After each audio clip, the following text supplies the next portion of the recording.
I want to show how Shaykh Uthman, in his latest discussion with David Wood, used deceptive, evasive tactics. I'm going to play some of the discussion and omit certain parts that aren't related to the purpose of this video, but I want to play out as much as I can in order to show you guys the conversation. As it plays, I'll pause and interject, and we have a special surprise guest who's going to refute Uthman here as well.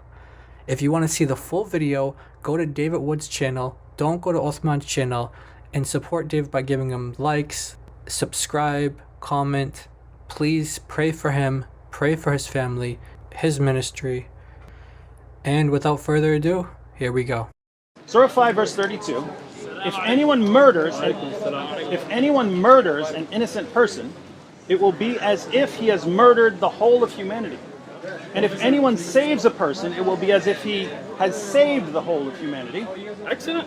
And there's quotation marks, there's no dots there. Do you believe that is two questions. Do you believe that is an accurate quotation of that verse? Okay. And two, do you believe that the meaning is represented correctly here as far as the context of the passage in the Quran? Because you got the story of Cain and Abel right afterwards, and then you got sort of lessons drawn right after that. So I didn't make this flyer. Okay. I just want you to be clear. I don't know which translation or how they're using. None. But, I'm sorry, what? This can't possibly be a translation. It's got to be some translation. I mean, it's not in Arabic, right? They left so many things out of that verse but again, they could call it a paraphrase or something like that. So, but that's not the verse. you know and I know there are also paraphrased Bibles. I have one at home that paraphrases meanings and the verses throughout the Bible. You know that, right? Yeah. So if they're using something like that, that's up to them. But what about this ayah? What problem do you have? Does the Quran not forbid killing people here? Not in a way that would condemn terrorism. So let's look at an Arabic one.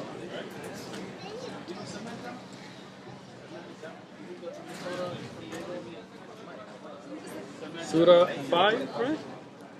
This is thematic translation. What's that mean? It takes themes by paragraph. Okay. So look it up. 532. Mm-hmm. Okay. So read it. Okay. So Surah 5 verse 32. That is why we ordained for the children of Israel that whoever takes a life. Sure. So that's first part that they cut out, that this was children of Israel. That's not cut out. I mean, again, so some verses are like half a page. To quote a part of that verse, as long as it doesn't change away from the meaning. Whatever was ordained. Let me it's actually a quotation from the Talmud here, not the Torah. No, you poor guy. You don't understand. This is a quotation from Mishnah Sanhedrin, chapter 4. Okay, so let me explain this to you. This is not Mishnah, Sanhedrin, or the Talmud. Okay? This is the Quran. Yeah, no. Okay? This is not from the Talmud. This is the words of Allah revealed to the Prophet Muhammad sallallahu alaihi wasallam. No, your belief. Oh, you're talking to a Muslim, so yes, my belief, bro. But is this in your hand, the Talmud or the Quran? Yeah, but it says revealed to the children of Israel. Sure. So it's a revelation that the children of Israel have. So and they have that. It's in the Talmud. I got you. But this is not from the Talmud. This is from the Quran. This is chapter Al-Ma'idah that is in the Quran. Okay? Now, those things that Allah reveals to us about what was revealed to the people of Bani Israel is in the Quran as a benefit for us as well. Those things we take rulings from, depending on whether they were specific for them or not. And this is one of the verses where Allah has revealed a guidance for us in the Quran. Okay? Yeah. So now, if I was to use like Ayatul Kursi or one of those very long ayat, and I use a part of the ayat that is relevant to the subject, this is not cutting or leaving out. You normally indicate when you're cutting into a verse and cutting out. You know what I mean? You put ... then part. Now, as you can see, David's questions are in relation to the tract or the pamphlet that Uthman is handing out, specifically in their citation of chapter 5 verse 32. Number 1, do you believe that is an accurate quotation of that verse? And 2, do you believe that the meaning is represented correctly here as far as the context of the passage in the Quran? So this is again your misconception. Let me just explain this to you now, because see, I have to educate you about so many things so you can understand. When the Quran was revealed, there are ayat that have wukuf. You know what a waqf is? You probably don't. So And here is our surprise special guest to tell us what is waqf. And is waqf, or the signs of stopping, original to the Quran or not? Returning to our topic of the rules of tajweed, today we have a very easy and, if you like, interesting topic. No, we are not doing the traffic signs, we are doing the signs of stopping. Not when you're driving a car, but when you're reciting the Quran. Where should you stop and where should you start? Okay. Here now, it is important to mention that these signs that we find in the Quran, every single Quran has various signs of stopping in it. Okay. Where should you start? Where should you not stop? Okay. Where are you allowed to stop? Where is it preferred to stop but you shouldn't? Where is it preferred not to stop but you should? So on and so forth. These signs were not found, obviously, in the Quran that the companions wrote. When the Quran was revealed, there are ayat that have wuquf. These signs were not found, obviously, in the Quran that the companions wrote. When the Quran was revealed, these signs were not found, obviously, in the Quran that the companions wrote. Rather, these are signs that have been derived by the scholars of Islam. Because the point is that it is possible that if you stop at a certain place and don't continue, you will give the wrong interpretation or the wrong meaning. Therefore, the scholars have read the Quran and have derived certain places where it is preferred to stop, where it is mandatory to stop, where it is preferred not to stop, and so on and so forth. So all of this goes back to the ijtihad, to the personal reasoning of the scholars. When the Quran was revealed, so all of this goes back to the ijtihad, to the personal reasoning of the scholars. To the personal reasoning of the scholars. When the Quran was revealed, to the personal reasoning of the scholars. It is because of this that you will find differences in these signs between various Qur'ans.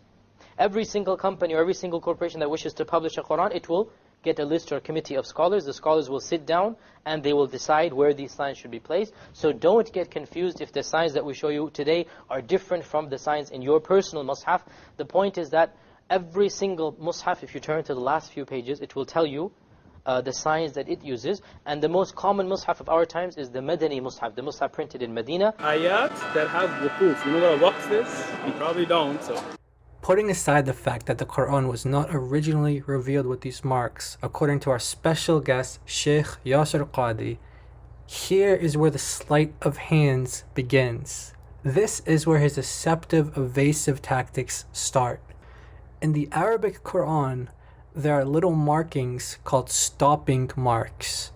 The scholars of Islam, who can't even agree on where these marks go, use these marks to indicate to the reciter as they're reciting the Quran where it is suggested to pause or to continue reading until another pausal mark or until the end of the verse in order to breathe while you're reciting the Quran. Nothing to do with pronunciation or translation. So why is he bringing this up when David Wood is asking about translation? This is why I call it a deceptive, evasive tactic on Uthman's part. These marks only serve to show you when you should or shouldn't stop in order to breathe while you're reciting the Quran in Arabic. So why is he talking to David about breathing marks when David is asking him about the pamphlet that omits a large portion and a significant portion of the verse in the Arabic? It has absolutely nothing to do with David's question.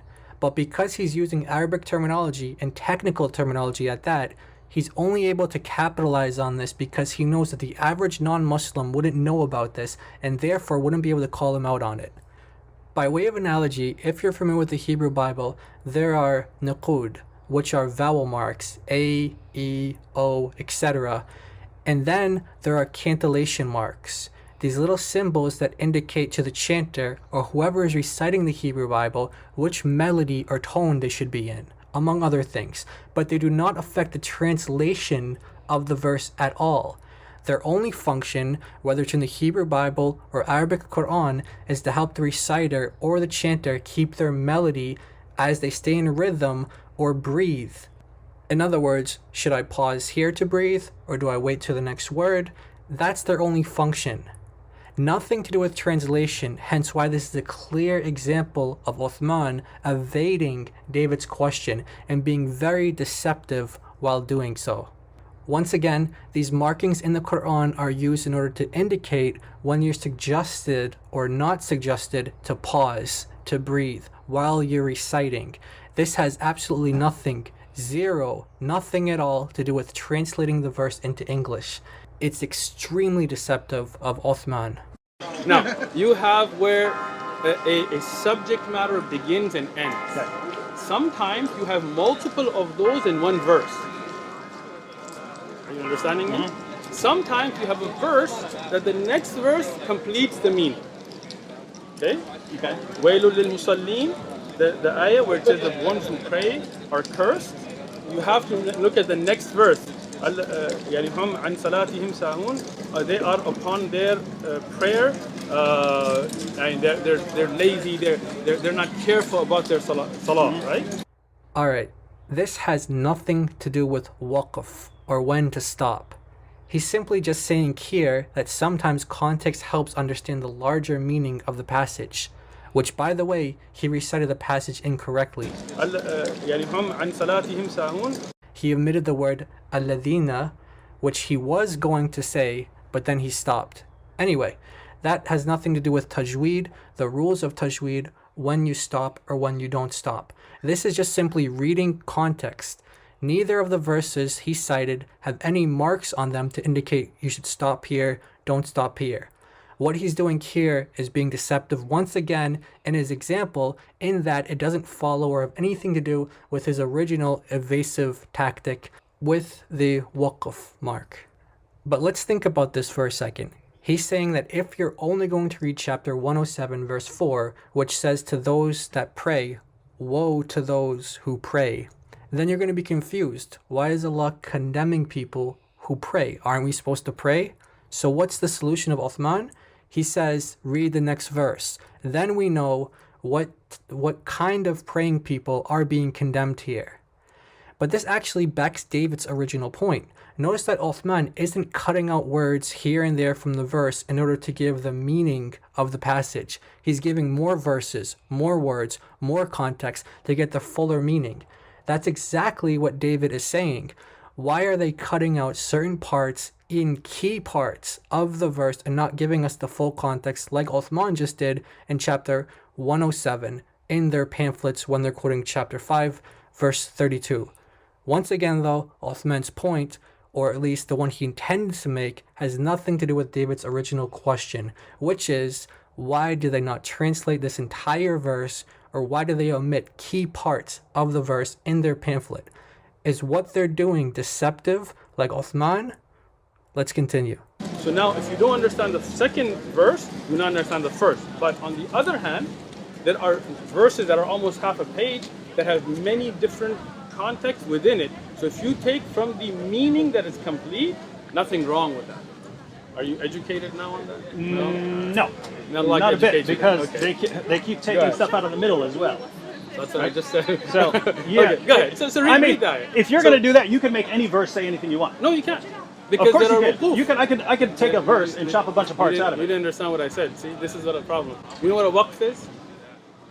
You don't. So that's what I'm trying to explain to you. He then goes on to ask David if he knows what a waqf is, which again is a mark in the Quran that indicates where you're suggested to either pause or to continue in your recitation. This has nothing to do with how you translate the verse. Okay. You cannot just take things out. You have to look at where you can stop, Okay. and where the subject matter completes. Have you ever got a? Well, no, this see, is like your ignorance is the problem. this here, is because- this. You see what this is? This letter here. Do you know what that is? No, go ahead. This is called a jim. Okay. Right? Why is it there? So he points out that the letter jim is in chapter 5 verse 32 above the word jami'an, which means everyone. And because it has a little jim on top of it near the end of the word, that simply means when you're reciting it that you can pause there in order to catch your breath. This is so deceptive from Uthman because it literally has nothing to do with pronunciation or with translation. It's just telling you that you're allowed to pause and breathe here.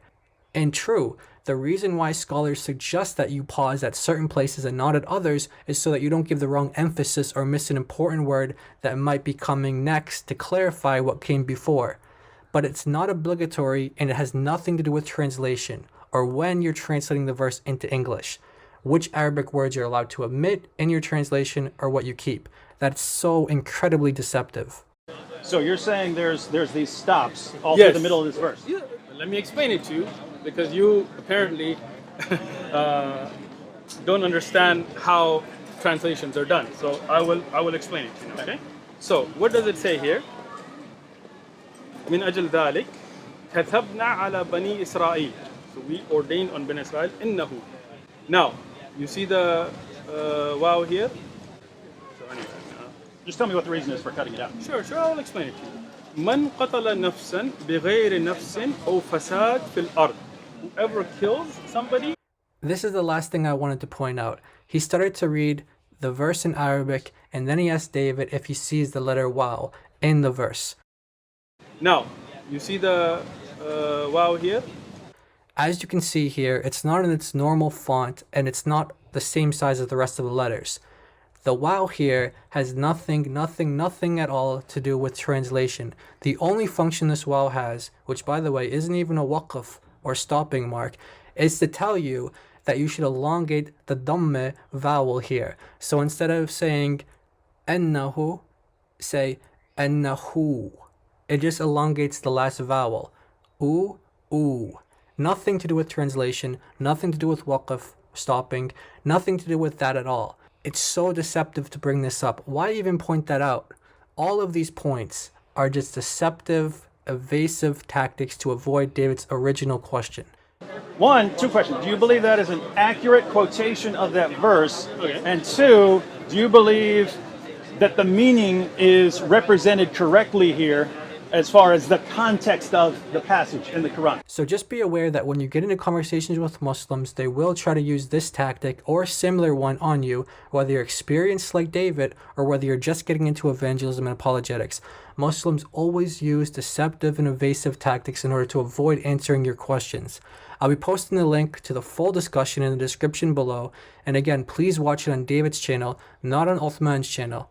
God bless you all, and to the Muslims, repent of Islam, come to Jesus. He is Lord and can save you from your sins if you come to Him. خلي الصليب عالي عالي عالي دم المسيح غالي غالي